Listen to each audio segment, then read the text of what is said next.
OpenAI says no cheating on paywalls. GitHub makes your code more secure. And what would you do if you lost all of your emails? Virgin Media customers might just be finding that out. These and more top tech news stories on #trending.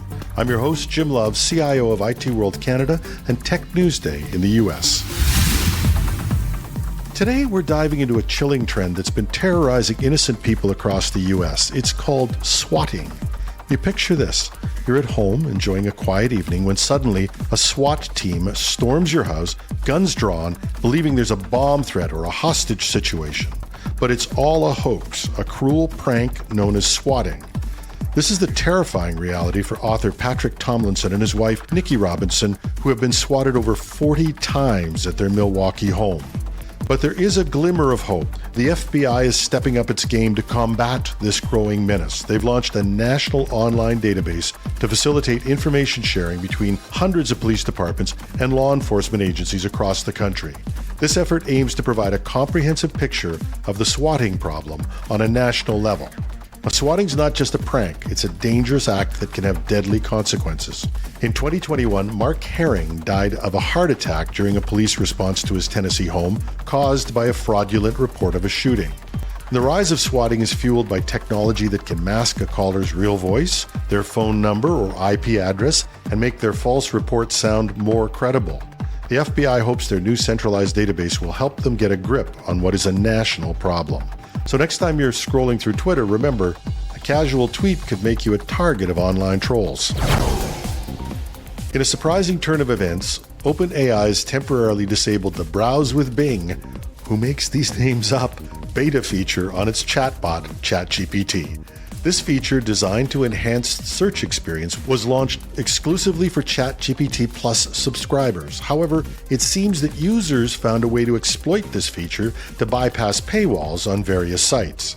The Browse with Bing feature was introduced to supplement the limitations of ChatGPT, which could only access information up until September 2021. But OpenAI soon discovered that the feature could malfunction, particularly when users asked for a URL's full text, leading to a potential paywall being bypassed. Paywalls are typically used to encourage users to subscribe to a site, restricting access to information for non-subscribers. But some savvy users in the r/ChatGPT community on Reddit found a way to bypass these paywalls using ChatGPT, prompting the tool to print the text of an article behind a paywall.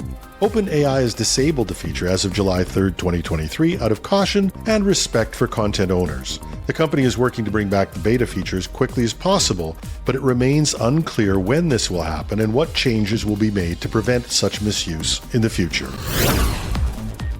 GitHub, the Microsoft-owned service that allows developers to store their code, is making a significant move towards enhancing software security.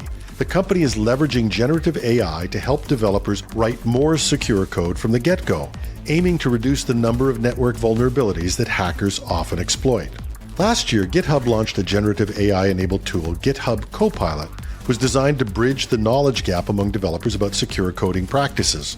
The tool provides predictive suggestions to speed up the coding process and enhance code security. A year after its launch, GitHub reports that users are accepting an average of 30% of Copilot suggestions, with the acceptance rate increasing as developers become more familiar with the tool. The move comes at a time when cybersecurity companies are increasingly integrating generative AI into their products. However, most of these products focus on analyzing information about cyber threats and assessing network vulnerabilities. GitHub's approach, on the other hand, aims to help developers write more secure code from the start of a project. Despite facing a class action lawsuit over Copilot's training based on public code scraped from the web, GitHub remains optimistic about the tool's potential. The company envisions opportunities for the technology to review open source code for new vulnerabilities, contributing to a more secure coding environment.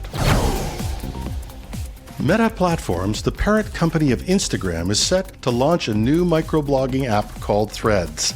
The move comes just days after Twitter CEO Elon Musk announced a temporary cap on how many posts users could read on the social media site, sparking widespread criticism. Threads is not Meta's first attempt to replicate the features of other popular social media platforms. In the past, it added a feature called Stories to Instagram, similar to Snapchat's core functionality. It also introduced a short-form video called Reels, akin to TikTok. The launch of Threads is seen as a strategic move by Meta to capitalize on the recent changes and controversies surrounding Twitter. However, it remains to be seen how the new app will be received by users and how it will fare against established platforms like Twitter. And in a move that has IT professionals asking, how the hell can that happen? Virgin Media email users have been unable to access their inboxes for over 2 weeks, and there's no clear date when the problem will be resolved.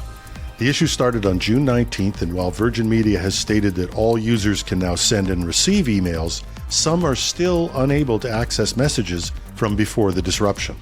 The situation has caused considerable concern among users, with some fearing that their emails may never be recovered. The problem has affected various aspects of users' lives, from personal correspondence to professional activities. For instance, one user has lost access to condolence messages following her husband's death and needs access to the email as executor of his will. Another user, who has been using his email account for approximately 25 years, said the disruption had affected charity auctions he was organizing. Virgin Media has apologized unreservedly for the inconvenience and assured users that their emails are safe and secure. The company is working to fix the issue, but it's taking longer than anticipated. And Virgin Media has reported the email issued to the Information Commissioner's office, emphasizing it was not a data breach and no user's data or personal information has been accessed or compromised. And that's the top tech news stories for today. Hashtag Trending goes to air 5 days a week with a special weekend interview episode called Hashtag Trending, the Weekend Edition. You can follow us on Google, Apple, Spotify, or wherever you get your podcasts. We're also on YouTube 5 days a week with a video newscast, only there we're called Tech News Day.